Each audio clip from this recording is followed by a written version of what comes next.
Can you get Social Security disability benefits for immune system disorders? Well, I'm asked this question a lot, and the answer is yes, but only if your condition meets the Social Security legal definition of disability. Social Security will recognize certain severe immune symptom disorders in its listing of impairments at step 3 of the 5-step sequential evaluation process. Those conditions include lupus, rheumatoid arthritis, vasculitis, scleroderma, HIV, AIDS, inflammatory arthritis. Now, each one of these listings has very, very specific medical criteria. And normally what Social Security is looking for is objective lab findings, documented physical symptoms, and clear evidence of functional limitations. Now, meeting a listing at step 3 can result in an automatic approval, but many people just don't meet the technical requirements because, quite frankly, doctors did not go to medical school to learn how to write a report for Social Security purposes that address the elements of these listings.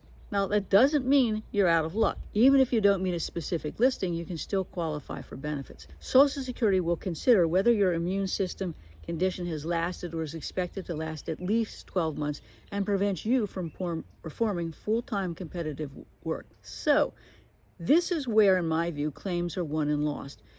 The Social Security Administration is going to be closely reviewing your medical records to look for symptoms: chronic fatigue, joint pain and swelling, organ involvement, recurrent infections, brain fog, side effects from medication. Now, to evaluate this, Social Security is looking at your medical records for that kind of information. But in my experience, you generally aren't going to see that. But what you ought to be doing is to get the applicable residual functional capacity form that we Social Security lawyers have created.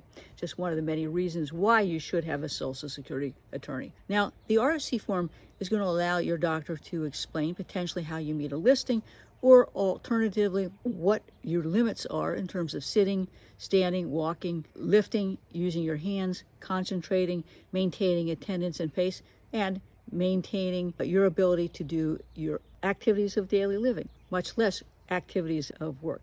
So these RFC forms will help Social Security understand the physical and cognitive problems that you have so that they can analyze the duties of your past occupation and other occupation to conclude that we can't do work. Now, I will tell you, otherwise Social Security is going to make that leap and say, oh, you can work.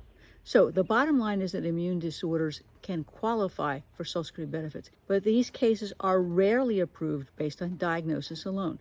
You need strong medical documentation, consistent treatment records, and clear evidence as to why you can't sustain full-time employment. If your doctor has told you that you can't work because of an immune system issue, or you're to the point where you know you can't work, it's time for you to reach out to an experienced Social Security disability attorney who specializes in immune disorders.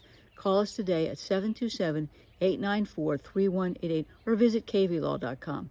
Getting the evidence right and presenting it the right way can make all the difference in getting your Social Security disability benefits.